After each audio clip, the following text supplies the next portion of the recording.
रामपाल जी महाराज अपनी बहनों अपनी भाणेजनों के पाँव नहीं छूते। तो हेलो दोस्तों, सत्य ज्ञान चैनल और सत्य की जीत में आप सभी का स्वागत है। आज हमारे साथ हैं संत रामपाल जी महाराज के शिष्य। तो भाई हमारी ऑडियंस को आप अपना परिचय दे दीजिए। नमस्कार दोस्तों, तो मैं हूँ रविंदर, जिला ललितपुर से। तो दोस्तों, आज मैं संजू भाई ने मुझे बुलाया है कि आज आपसे कुछ ज्ञान चर्चा करेंगे। तो उसी के माध्यम से हम लोग आए हुए हैं। तो कुछ इनके जो प्रश्न थे वो उनके जो अंदर दिमाग में क्वेश्चन खटक रहे थे, तो आज उनका हम जवाब देंगे और इनका एक निसंकोच उत्तर देंगे।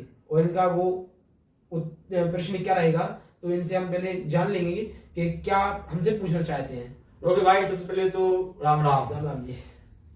तो ये मेरी क्वेश्चन नहीं है, ये मेरी ऑडियंस और मेरे परिवार जो भी मेरे फैमिली मेंबर हैं उन सभी के ये सवाल हैं। तो मेरा आप सबसे पहला सवाल है, मनुष्य को भक्ति क्यों करनी चाहिए? जी, आपने बहुत सही क्वेश्चन किया है कि मनुष्य को भक्ति क्यों करनी चाहिए। तो मनुष्य को भक्ति इसलिए करनी चाहिए, आपको बता दूं कि परमात्मा कहते हैं कि मनुष्य जन्म दुर्लभ है, मिले न बारंबार, तरवर से पत्ता टूट गिरे बहुर न लगता डार। और मनुष्य जन्म पाए के जो नहीं रटे हरि नाम, जैसे कुआं जल बिना बनवाया क्या काम। तो इसका अर्थ है कि हम इस मनुष्य जन्म पाकर अगर सही भक्ति नहीं की तो ये मनुष्य जन्म ही बेकार है। आप लोग सोचते होंगे कि हमारा जो जीवन मिला है ये मस्ती करने के लिए, खेल कूद करने के लिए, तो ऐसा बिल्कुल नहीं है। जो हमें भगवान ने मनुष्य शरीर दिया है ये सिर्फ भक्ति करने के लिए दिया है। भक्ति कौन सी करनी चाहिए, क्या नहीं करनी चाहिए, ये हमारे गुरुजी संत रामपाल जी महाराज बताते हैं कि भक्ति क्या करनी चाहिए, क्या नहीं करनी चाहिए। तो उसी के माध्यम से आज मैं आपको बताता हूं कि जैसे कि हमारे संत रामपाल जी महाराज बताते हैं कि भक्ति कौन सी करनी चाहिए। तो हमारे गुरुजी पूरे भारत में नहीं, पूरे विश्व में मात्र एक संत रामपाल जी महाराज ऐसे संत हैं, 4 वेद, 6 शास्त्र, 18 पुराण, कुरान, बाइबल, गुरु ग्रंथ साहिब, सभी धर्मों को इकट्ठा। भाई मेरा दूसरा क्वेश्चन है कि अभी जो पंजाब में बाढ़ आई हुई थी, किसानों के घर डूब गए थे, फसलें नष्ट हो गई थी। मैंने कई सोशल मीडिया प्लेटफॉर्मों पे देखा कि संत रामपाल जी महाराज गए, मोटर दी, अनाज खाने के लिए राहत दी और तमाम प्रकार की उन किसानों को मदद की। ये क्या AI से बनी हुई वीडियो है या संत रामपाल जी महाराज ने वास्तविक में ही मदद की है पंजाब के लिए? आप उसमें क्या करना चाहेंगे? सर जी, आपने बहुत अच्छा क्वेश्चन किया है कि AI से बनी हुई वीडियो है क्या है। तो मैं आपको बता दूं कि आप सोशल मीडिया प्लेटफॉर्म पर जाकर, कई जगह जाकर आप किसी से भी पूछ सकते हैं। आप वहां पे जाकर निरीक्षण भी कर सकते हैं। आप तो एक चैनल वाले हो, आप वहां पे जाकर निरीक्षण भी कर सकते हैं कि वहां पर संत रामपाल जी महाराज ने सच में मदद दी है या ये अफवाह है। संत रामपाल जी महाराज ने लाखों करोड़ों अरबों की मदद दी है, लाखों करोड़ों अरबों की मदद दी है। गरीबों के मकान बना रहे हैं, जिनके खेत खलियान डूब गए थे, घर द्वार डूब गए थे, उनके वहां से पानी निकाला है। बिजाई के लिए संत रामपाल जी महाराज मदद की है। और संत रामपाल जी महाराज का नारा है कि रोटी, कपड़ा, चिकित्सा और मकान हर गरीब को देगा कबीर भगवान। तो संत रामपाल जी महाराज चिकित्सा का भी कार्य कर रहे हैं, जिसमें कोई गरीब वर्ग के लोग जिनके लिए दवाई करने के लिए पैसे नहीं होते हैं, तो उनका संत रामपाल जी महाराज बिल्कुल मुफ्त में इलाज करा रहे हैं, मुफ्त में इलाज करा रहे हैं। और भी जो गरीबों के मकान बनवा रहे हैं, 1 महीने के अंदर ही अंदर मकान बनवा के देते हैं संत रामपाल जी महाराज। 1 महीने के अंदर 20 लाख का मकान बना के देते हैं। उसमें गैस, चूल्हा, हर चीज उपलब्ध कराई जाती है। जो घरेलू चीजें उपलब्ध होनी चाहिए हर एक मनुष्य को, सब चीजें उपलब्ध कराते हैं हमारे गुरुजी। और दोस्तों, आप वहां के किसानों से जाकर भी पूछ सकते हैं कि संत रामपाल जी महाराज ने कितनी बड़ी मुहिम छेड़ी है जो अभी तक कोई भी संत नहीं छेड़ चुका है। तो ये आप वहां पे जाकर भी पूछ सकते हैं। वो आप सोशल मीडिया पे भी देख सकते हैं। ये AI द्वारा बनाई गई वीडियो नहीं है, रियल बात है। करोड़ों अरबों की मदद दी है संत रामपाल जी महाराज ने। तो रविंद्र भाई, मेरा ये सवाल है कि जो संत रामपाल जी महाराज भक्ति बताते हैं वो करनी चाहिए या जो अन्य धर्म गुरु हैं वो भक्ति बताते हैं कि वो करनी चाहिए? लाभ मनुष्य को किस भक्ति हो सकता है और किस भक्ति से मनुष्य को मुक्त हो सकता है और सुखी हो सकता है वो? तो मैं आपको बता दूं कि संत रामपाल जी महाराज जो भक्ति बता रहे हैं वह एक पूरी पृथ्वी पे संत रामपाल जी महाराज एक ऐसी भक्ति बता रहे हैं, शास्त्रों के अनुकूल भक्ति बता रहे हैं संत रामपाल जी महाराज। समझ में आ रही है? जी जी। संत रामपाल जी महाराज शास्त्रों के अनुकूल भक्ति बता रहे हैं। कैसी? कि गीता अध्याय मंत्र नंबर 23-24 में कहा है, गीता अध्याय 16 के मंत्र नंबर 23-24 में कहा है कि जो पुरुष शास्त्र विधि को त्याग कर अपनी इच्छा से मनमाना आचरण करता है, मनमाना आचरण यानी कि अपने मन से भक्ति करना, जैसे कि अभी धीरेन्द्र शास्त्री को ले लो, बागेश्वर वाला, जो कथा करता है, पैसे भी बहुत चार्ज करता है कथाओं के, सुनते रहते हैं हम लोग। तो जो शास्त्र विरुद्ध साधना बता रहा है, कैसी? कि जो पुरुष शास्त्र विधि को त्याग कर अपनी इच्छा से मनमान आचरण, मनमान आचरण क्या होता है? जैसे कि कथा करवाना, भागवत करवाना, नारियल फोड़ना और वैष्णो देवी जाना, अमरनाथ घूमना, अमरनाथ जाकर वहां पे प्रसाद चढ़ाना, जे और भी चीजें ले लो, तो जो होता है मनमाना आचरण। तो इसको हम गीता अध्याय 16 के मंत्र नंबर 23-24 में श्री कृष्ण जी खुद कहते हैं कि जो पुरुष शास्त्र विधि को त्याग कर अपनी इच्छा से मनमाना आचरण करता है उसको न सिद्धि, परमगति, सुख, लाभ कुछ नहीं मिलता है। तो दोस्तों, अब जब संत रामपाल जी महाराज ने ये बताया गीता में, तो सब धर्म गुरुओं की आंखें फटी की फटी रह गई, लेकिन संत रामपाल जी महाराज का विरोध नहीं कर पाए। अब वैसे ही दूर से बोलते रहे कि संत रामपाल जी महाराज ये है वो है, करते ये करते, तो उसमें कोई वो नहीं है। शास्त्रों के द्वारा बोले तो कुछ बात बनती है। तो संत रामपाल जी महाराज ने बताया कि हम शास्त्र अनुकूल साधना बता रहे हैं।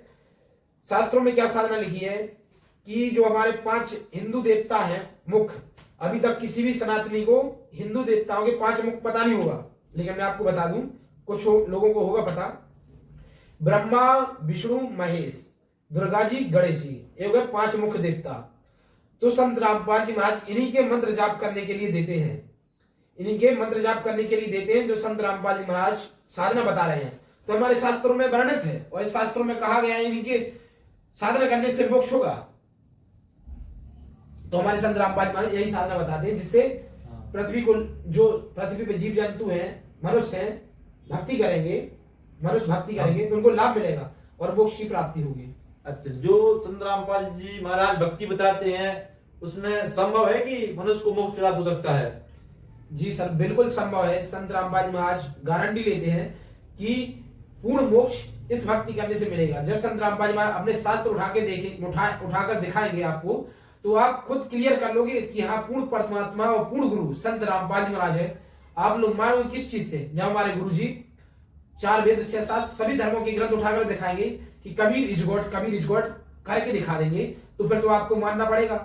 या फिर आप सदग्रंथ ना मानते होगे तो फिर वो आपकी मर्जी कि आप फिर किसी को भी भगवान मानो या ना मानो, फिर वो आपके इच्छा अनुसार है। जब संत रामपाल जी महाराज खुद दिखा देंगे शास्त्रों में क्लियर करके, संत रामपाल जी महाराज पूर्ण परमात्मा है, तत्वदर्शी संत है, कबीर इज गॉड है, तो आपको मानना पड़ेगा। अरे, मैंने एक सोशल मीडिया पे वीडियो देखी, धीरेन्द्र शास्त्री जी जो बागेश्वर धाम से जानते हैं, उन्होंने कहा जो इलाहाबाद में महाकुंभ भारत गया था, उसमें भीड़भाड़ में 15 से 20 लोग मारे गए थे। उन्होंने बोला कि जो यहाँ पर मारे गए वो मारे नहीं गए, वो मोक्ष की प्राप्ति हुई है। क्या उन्हें वास्तविक में मोक्ष की प्राप्ति हुई है? आज मुझे ये बताइए, अगर वहां पे मोक्ष की प्राप्ति, पहले तो एक हंसने वाली बात है, अगर मोक्ष की प्राप्ति होती होगी तो वो खुद ही नहीं मर जाता, उसमें खुद ही गिर के चला जाता ना, तो वो भी मोक्ष कर जाता है, और भी लोग मनता मर जाती। अबे इतनी तो अपन को सेंस होना चाहिए, इतना तो अकल होना चाहिए कि गंगा में मरने से जो भीड़ भाड़ में कुचल मुचल के जो जमीन पर मर गए, उनकी मोक्ष की प्राप्ति कैसे होगी? अगर मोक्ष की प्राप्ति ऐसी होती होगी तो सभी लोग वहां पे जाकर नहीं मरने लगेंगे। जिसी को भी मोक्ष जाना हो तो भाई जाओ वहां पे गंगा नदी में डूब के मर जाए, मोक्ष पा ले, है ऐसे मोक्ष होता होगा। तो ये सब मनगढ़ंत कहानियां हैं, ये सब बेवकूफ बनाने वाली बातें हैं। मोक्ष ऐसे प्राप्त थोड़ी होगा, मोक्ष सतभक्ति करने से प्राप्त होगा। ये तो भोली भाली जनता को गुमराह किया जा रहा है कि ऐसे, जैसे हमारे संत रामपाल जी महाराज कवि साहब जी कहते हैं कि तीर्थ जल में कछ और मच्छा, जीव बहुत से रहते हैं, इनकी मुक्ति ना होती, ये कष्ट बहुत सा सहते हैं। अगर गंगा जी में नहाने से मुक्ति होती होगी तो जो उसमें जो जीव जंतु रह रहे होंगे उनकी तो पहले मोक्ष हो जाता, वो क्यों 84 लाख योनियों में भोग रहे हैं? तो ये सब सोचनीय, विचार करने वाली बातें हैं, ये सब जनता को गुमराह करने वाली बातें हैं। इस अंधविश्वास से हटिएगा, एक सत्य मार्ग पकड़िएगा। संत रामपाल जी महाराज का सत्संग सुनिएगा, साधना चैनल पर 7:30 बजे आता है। तो बलवंत भाई, जो ये धर्मगुरु हैं, क्या जी अपनी दुकान चला रहे हैं क्या? ये हो सकता है क्या ये अपनी कमाई का एक जरिया बना लिया हो इन्होंने, कि इन्होंने नकली साधना जो बता रहे हैं सभी लोगों को, कि ऐसा तो नहीं कि ये अपनी दुकान चला रहे हो, अपना एक बैंक बैलेंस बना रहे हो, ऐसा तो नहीं है कुछ? हाँ है ऐसा। पूरी ये बैंक बैलेंस, जितने भी धर्मगुरु हैं सभी राजनीति में आकर पहले तो एक राजनीति खेल रहे हैं सभी लोग, और एक अपना बैंक बैलेंस ही मान लो कि बैंक बैलेंस ही बना रहे हैं, क्योंकि ये जनता को सत्य साधना तो दे नहीं पा रहे हैं, न मोक्ष करा पा रहे हैं, ना इनके पास कोई सद्भक्ति है। अभी इनसे संत रामपाल जी महाराज का कोई शिष्य एक ही क्वेश्चन पूछ दे तो वो नहीं बता पाएंगे कि कौन ब्रह्मा का पिता है, कौन विष्णु की मां, शंकर का दादा कौन है, हमको दे बता, या ब्रह्मा विष्णु महेश की जन्म मृत्यु होती है या नहीं। तो इनकी टाटा फिस हो जाएगी, एक भी क्वेश्चन का जवाब नहीं दे पाएंगे। और मैं खुली चुनौती देता हूं कि किसी भी संत रामपाल जी महाराज के शिष्य से कोई भी धर्मगुरु 1 घंटे ज्ञान चर्चा ऑन रिकॉर्ड लाइव करके देख ले, उसकी वही धोती सी धो देगा संत रामपाल जी महाराज का शिष्य, क्योंकि इनके पास कोई खत्य ज्ञान नहीं है, ना ही कोई ज्ञान है, ना ही कोई मर्यादा है, इनके पास 1% ज्ञान नहीं है, ना कोई सद्भक्ति है। तो रविंद्र भाई, मेरा चौथा सवाल है कि भक्ति का सही तरीका क्या है, मतलब भक्ति कैसी करनी चाहिए? भक्ति कैसी करनी चाहिए मैं आपको पहले भी बता चुका हूं कि भक्ति शास्त्रों के द्वारा करना चाहिए। जैसे कि हम हमारे दादा परदादा सभी लोग मानते आएंगे रामायण को, गीता को, 4 वेदों को, तो हमें इनके वेदों को मानते तो आए हैं, लेकिन इनके अनुसार भक्ति नहीं करी है। जो आजकल के जो संत गुरु पंडित ब्राह्मण हैं जो काशी के थे, इन्होंने गुमराह कर दिया और अपनी इच्छा से मूर्ति पूजा में भटका दिया, जो कि शास्त्रों में मूर्ति पूजा को विरुद्ध बताया गया है।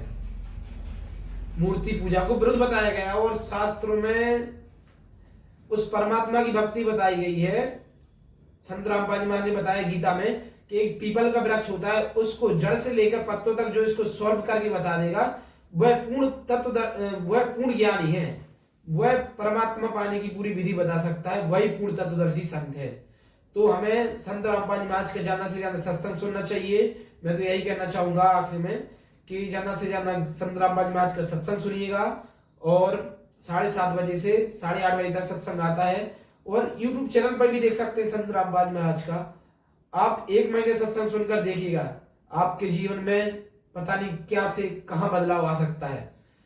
नशा मुक्त, दहेज मुक्त और रक्तदान शिविर, संत रामपाल जी महाराज ऐसे कई अभियान चला रहे हैं जिनमें लाखों करोड़ों से सोने छोड़ भी दिए हैं, जिनके नशा मुक्त भी हो चुके हैं, लाखों परिवार सुखी भी हो चुके हैं, लाखों परिवार बेटियों के बस चुके हैं, लाखों परिवार जो उजड़ रहे थे वो भी बस चुके हैं, और नशा मुक्त भारत होते जा रहा है। मेरे तो आपने जितने सवाल थे उतने का विस्तार से जवाब दे दिया है, लेकिन मेरा ये सवाल तो नहीं है जो मैं आपसे कहने जा रहा हूँ। जो जहाँ कहीं मैं जाता हूँ, मैं देखता हूँ, अब मेरे को सुनाई पड़ती है कि संत रामपाल जी महाराज अपनी बहनों, अपने भानेजनों के पाँव नहीं छूते। ये आप लोग अपनी बहनों और भानेजनों के पाँव किस कारण से नहीं छूते? क्या उसमें पाप लगता है? क्या वो आपको खराब लगती है कि नहीं छूना हमें? क्या आपको क्या लगता है उसमें ऐसा कि आप पैर नहीं छूते उनके? ये भी आपने सही क्वेश्चन किया। मेरी भी बहन है और भानेजन भी है, मतलब भांजी भी है मेरी, तो हम लोग उनको आदर सत्कार मानते हैं, पर पैर इसलिए नहीं छूते हैं जैसे कि कोई एक गर्भवती स्त्री होती है तो उसके किसी कारण बच्चे नहीं होते हैं, 1 साल 2 साल 3 साल नहीं होते, तो उसको एक मतलब हम एक लोकल भाषा में बंदेज बोलते हैं, उसको बंदेज करवाया जाता है, और उसको बोलते हैं किसी के पैर नहीं छुएगी, किसी की घर नहीं जा सकती, मतलब देरी नहीं चढ़ेगी, तो इससे उसको वो लाल पैदा होता है कहते हैं लोग। तो किस लिए वो छूती है कि उसको वो लाल चाहिए, अपना बच्चा चाहिए। ऐसे ही हमारे जो संत रामपाल जी महाराज भक्ति बताते हैं, तुम किसी के पांव छुएंगे तो हमारी जो जिससे हमें आप किसी के पांव छुए तो वो आशीर्वाद देता है कि सुख रहो, खुशी रहो, तो वो आशीर्वाद देता है। तो उससे हमारे जो पुण्य होते हैं, पुण्य नष्ट होते हैं, और हम यहाँ पे पुण्य क्या कर रहे हैं? भक्ति से इकट्ठा कर रहे हैं, जिससे हम अपने मोक्ष को जा सके। तो इसलिए हमारे संत रामपाल जी महाराज पांव छूना मना करते हैं कि हमारी जो भक्ति होती है वो क्षीण होती है, इसलिए हमारे किसी के पांव न छूते हैं न छूने देते हैं। आदर सत्कार हम अपनी बहन भानेजन के आदर सत्कार करते हैं, खाने के लिए, ओढ़ने पहनने के लिए, हर चीज में सहायता देते हैं, पैसों की जरूरत हो तो पैसों की मदद करते हैं। तो इस चीज में हम सहयोग करते हैं। ऐसा तो नहीं कि हम पाँव छूते रहे, मानते रहे कि मेहरबानी, मानते रहे कि हम पाँव छूते रहे, मानते रहे कि हमारी बहन भानेजन है, लेकिन उनकी दुख सुख में साथ ना दें। तो फिर काहे की बहन भानेजन मान रहे हो, काहे का क्या कर रहे हो? हम लोग दुख सुख में साथ देते हैं और तभी हम इन्हीं को बहन भानेजन को मानना कहते हैं। अच्छा रन भाई, तो फिर आपको, आप मानते तो, लेकिन आपके मानने का तरीका अलग है। जा तो ये हमारे रन भाई के साथ एक पॉडकास्ट था छोटा सा, और हमारे जो कुछ सवाल थे वो आज हमने रन भाई के साथ जुड़ने से रखे हैं, तो उन्होंने उसको विस्तार से जवाब भी दिया। और हमारे रन भाई के साथ आप जो बोलोगे, आप जो कमेंट करेंगे, इसी प्रकार से हम रन भाई के साथ सवाल रखते रहेंगे और रन भाई हमारे साथ जवाब देते रहेंगे, और हमारे रन भाई के साथ पोस्टकार्ड भी लगातार आते रहेंगे। सच है।